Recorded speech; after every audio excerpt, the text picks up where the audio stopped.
Hi and welcome to SF Live. I'm your host, Christina Marie Flores.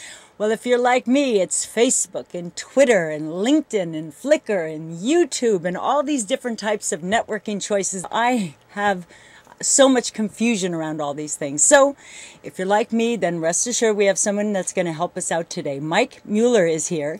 He is a social media expert. I was going to say guru, but it's an expert.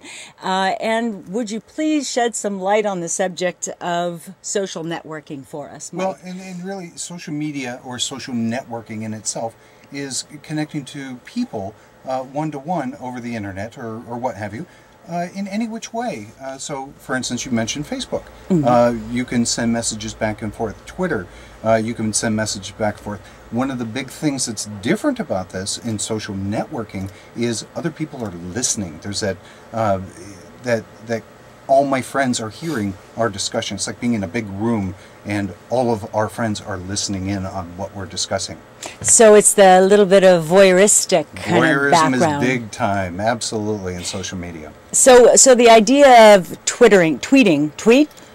Twitter is the website. Twitter is the website. Tweeting is what you do. Tweeting is what you do. And you would do that to your twits. Nice. Okay, this is all so confusing to me, but I am learning about tweets. How are tweets different than texts? Well, tweets are, and here, in a very good example, if you were texting somebody, you text me, it goes from your phone to my phone, I read it, you sent it, and that's it. It's very closed-end. Whereas in social media, in Twitter, all of my followers are seeing that you sent me a message and we're having a conversation, and all of your followers are also seeing the same thing. So that brings in that social reach that happens, and really what Twitter is what's called microblogging. You get 140 characters and that's it, and that includes spaces, and so you can create whatever little message you want. It's only going to be 140. Send it off, and it could be to everyone or it could be just to me. So the difference is, it's like passing, if we're in kindergarten together, okay, and I write my little note and I fold it up and I pass it to you, that's more like a text because nobody else is going to see that, right? Exactly. But if I go write what I want to say on the board, the whole classroom is looking. Now isn't it a little bit weird? Why would I want all the people in my social network to hear that I'm having a burrito now? Well, and what Twitter does is it says, what are you doing right now? And so really it's begging that question, hey, what are you up to? And Twitter was kind of created so that your friends can keep track of you without actually having to pick up the phone and call. You can broadcast, hey, I'm heading out to San Francisco, I'm going to be on this great TV show, which is what I Twittered. Okay. And I broadcast it. Now everybody who's a friend of mine is able to see that. And so I'm sending that message out to all my friends. Now, Mike, that was a good tweet. That was a tweet. That was a tweet because that's promoting the show. Exactly. But shouldn't it say, what are you doing that is important right now? Instead of just what are you, because I've had, people sending little updates like, I'm eating pie. Oh, yeah. And really kind of useless. Yes. In that way. But what if you were having sauerbraten? And for instance, and so yeah, I'm not a big fan of, hey, this is what I'm eating. But what if you're having sauerbraten? I'm German. My grandmother made the best sauerbraten, and really what I'm doing is I'm connecting to you. We don't necessarily know what we're going to connect on, but we just bonded because you're eating sauerbraten. I'm eating sauerbraten now mentally. My grandmother's sauerbraten, so I could at that point then pick up the phone and say, I love sauerbraten. We have a connection. And so really what you're eating, man, it doesn't really matter, but it might. You never know. Interesting. Okay, so Mike, so help me out on this. We started off as humans talking to each other face to face, this oral communication, right? And then we came up with the computer age, and the computer age allowed email, which kind of killed regular snail mail, right? And then it went to the texting so that we can text each other so we don't even have to email, just short little notes. And now it's coming full circle, you're saying, by tweeting to someone that they're eating sauerbraten, and that I remember that from my grandmother, that now I'm going to phone you and have the conversation we could have had instead of that whole loop. Right, and really what just happened there was, what happened is we took it offline. So it's starting that conversation, and that conversation might happen in Safeway, in the grocery store. You're standing in line and, oh, I see you've got this, and you start that conversation. the same thing's happening online. And so Okay. you're starting the conversation. The idea then is to build that relationship and take it offline.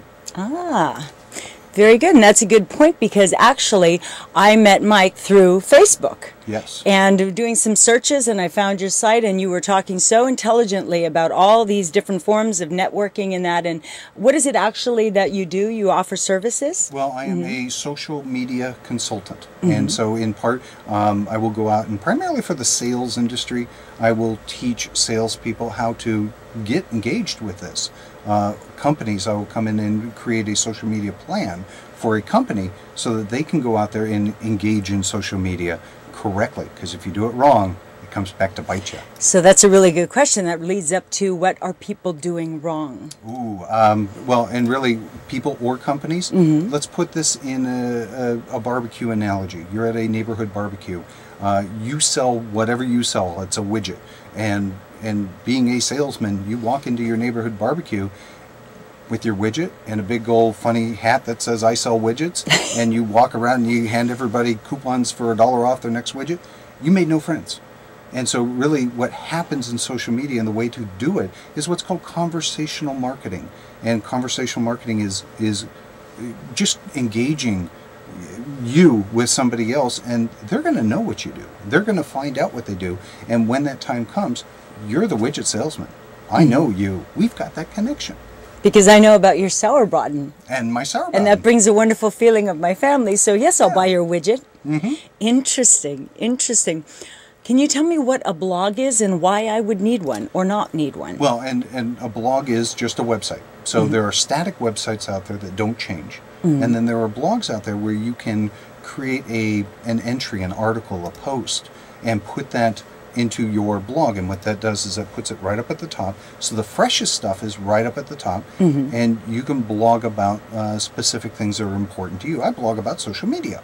So my blog, I blog about social media, and here's how to use it, and here's different tricks and tools and things like that.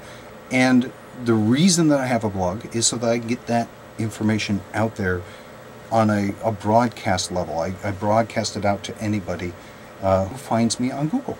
And we can get that website out there as well if you want to go ahead and give that on the air. It's also very underneath. Simple. It's easy to remember. It's areweconnected.com. Okay, so it's spelled out areweconnected. And yeah, the internet has done some weird things, so it's not the letter R, it's A-R-E, it's real English. Real English. Are we connected? And it's a great website. Lots of really good, helpful information that you can use. It straightened out some information that I wasn't quite sure of. Let's talk about some of the other ones here. Facebook. We were just talking about Facebook. That's how we met. I am so overwhelmed with the email that comes in every day. Do you want to be in the little green patch? Do you want to pass good karma? Yeah. Do you want to look at this picture of me and my family? You know, and it's so many. How do you control that so it doesn't take over your life? Well, and really what you said is it comes in an email. So you're getting email notifications. In Facebook, in your settings, you can turn that off. You can decide what you want an email of. And so you have a little bit of control there. Okay. Facebook is, number one demographic on Facebook, it's not college kids. It's 55-year-old women. Unbelievable. Really? It was started for college kids. That's where Facebook started. Opened up to everywhere. And the number one demographic is just, it's incredible. 55-year-old women who are getting on Facebook and finding all their long-lost friends and their neighbors and their best friend from high school. They're on there. Everybody's getting on Facebook. And you can control that, though.